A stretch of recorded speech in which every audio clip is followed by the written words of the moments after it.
साथियों, आज हम बैक्टीरियोफेज और जीवनदायिनी गंगा के विषय में कुछ चर्चा करेंगे। साथियों, क्या आप बैक्टीरियोफेज के विषय में कुछ जानते हैं? ये बैक्टीरियोफेज, जिसे हम फेज के नाम से भी जानते हैं, एक प्रकार के वायरस ही हैं जो बीमारी पैदा करने वाले बैक्टीरिया को मारते हैं।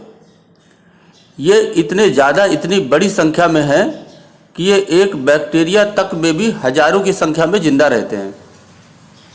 आप जहाँ भी नज़र डालोगे, जहाँ भी देखोगे, हर उस चीज़ में ये अति सूक्ष्म जीव रहता है।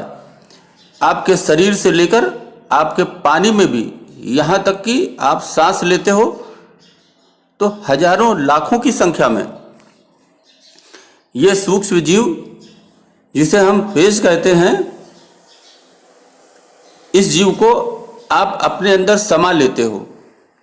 इस ग्रह पर जितने भी ऑर्गेनिज्म हैं, बड़े या छोटे, अगर उन सब को भी हम जोड़कर मिला लें तो भी हम इस फेज की आबादी का मुकाबला नहीं कर सकते। यह अति सूक्ष्म जीव है फेज, जो कि एक वायरस है। अपने रहने और प्रजनन के लिए यह बीमारी पैदा करने वाले एक खास किस्म के बैक्टीरिया का चुनाव करते हैं। बैक्टीरिया एक तरह से इसका शिकार होता है, जिसमें यह फेज एक क्रूज मिसाइल की तरह जाकर के अंदर घुस जाता है। जब यह फेज बैक्टीरिया के शरीर में घुसता है तो उसके साथ ही यह अपनी पूंछ को धंसाकर अपनी सारी जेनेटिक इंफॉर्मेशन बैक्टीरिया के अंदर डालकर उस पर कब्जा जमा लेता है। उसके बाद यह वहां प्रजनन करता है और प्रजनन करके उस बैक्टीरिया के अंदर ही सेकंडों मिनटों के दौरान कई सारे नए फेजेस को पैदा कर देता है।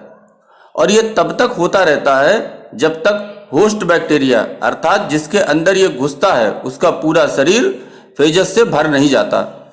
जैसे ही ये सभी फेजस बन जाते हैं तो फिर अंत में एंडोलिसिन एंजाइम बना करके बैक्टीरिया के अंदर इतना प्रेशर ये क्रिएट करते हैं कि फिर उसके बाद वो बीमारी करने वाला बेचारा बैक्टीरिया खुद ही फटकर सभी फेजेस को बाहर कर देता है, बाहर फेंक देता है।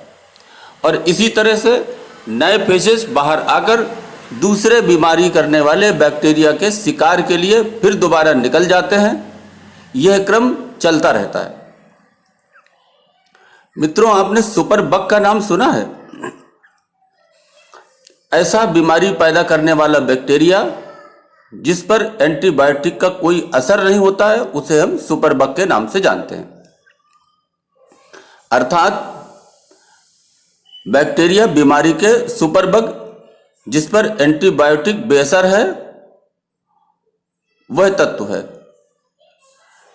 यह फेज उसे भी नष्ट करने की ताकत रखता है, उसे नष्ट कर सकता है।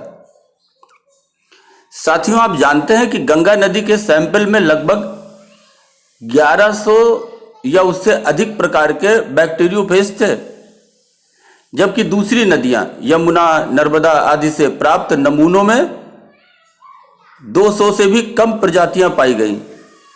गंगा नदी की एंटीबैक्टीरियल संपत्ति का मुख्य कारण बैक्टीरियोफेज की उपस्थिति है। आपने देखा होगा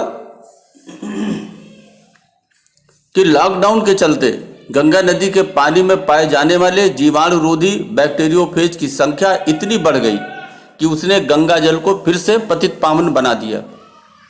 बैक्टीरियोफेज गंगा के पानी में स्नान के बाद इंसानों के शरीर से निकले बैक्टीरिया और रोगाणुओं को खाते हैं और इसी के चलते गंगा को पवित्र पायनी नाम दिया गया है, नाम मिला हुआ है। वैज्ञानिकों के लिए यह शोध का विषय रहा है कि कुंभ के दौरान करोड़ों लोग एक साथ डुबकी लगाते हैं। इलाहाबाद संगम में तो पूरा एक शहर ही बस जाता है, लेकिन कभी कोई महामारी या बीमारी नहीं फैली। यह किसका कमाल है? यह कमाल है गंगा में पाए जाने वाले बैक्टीरियोफेज का। एक आम आदमी भी जानता है कि यदि गंगा में सरकारी नाले गिरना बंद हो जाएं, तो बैक्टीरियोफेज के कारण गंगा खुद ब खुद अपने को साफ कर लेगी। ये फेज इंसानों के, धरती में रहने वाले जीवों के मित्र हैं, सफाई कर्मी हैं और बीमारी फैलाने वाले बैक्टीरिया के घातक शत्रु हैं। बीमारी फैलाने वाले बैक्टीरिया को पनपने का ये कोई मौका नहीं देते। क्या आप जानते हैं कि अकबर ने गंगा जल को अमृत जल बताया था और हमेशा अपनी यात्राओं के दौरान वो गंगा जल का उपयोग किया करते थे। ब्रिटिश ईस्ट इंडिया कंपनी के जहाज़ों पर जब ब्रिटिशर्स इंग्लैंड वापस जाते थे तो वापसी में 3 महीने की यात्रा में केवल गंगा जल का ही उपयोग करते थे, क्योंकि यह मीठा और ताज़ा बना रहता था तथा वो जानते थे कि गंगा नदी के पानी में सफाई की शक्तियां हैं। इसलिए बैक्टीरियोफेज यानी गंगा में पाए जाने वाला वो सूक्ष्म जीव जो गंगा के अंदर पनप रहे दूसरे सूक्ष्म जीवों का भक्षण करके ही अपनी भूख मिटाता है। इसी की वजह से गंगा का पानी कभी भी खराब नहीं होता। हालांकि यह कोई ऐसी बात, ऐसी जानकारी नहीं है जो आपको मालूम नहीं है। आप इसे अच्छी तरह जानते हैं कि गंगा के पानी को रखने के बाद महीनों सालों यह खराब नहीं होता। यही इसका कारण है। गंगा के पानी में वातावरण से ऑक्सीजन सोखने की भी अद्भुत क्षमता होती है। साथियों, आप जानते हैं गंगा जब हिमालय से आती है तो कई तरीके की मिट्टी, कई तरीके के खनिज, कई तरीके की जड़ी बूटियों से मिलती और मिलाती है। कुल मिलाकर कुछ ऐसा मिश्रण बनता है जिसे अभी तक विज्ञान समझ नहीं पाया है पूरी तरह। गंगा को साफ रखने वाला यह तत्व गंगा की तलहटी में ही सब जगह मौजूद है, जो इसे कुछ अलग बनाता है। इसलिए इन बैक्टीरियोफेज की संख्या नदी के विस्तार के साथ व्यापक रूप से भिन्न भिन्न है।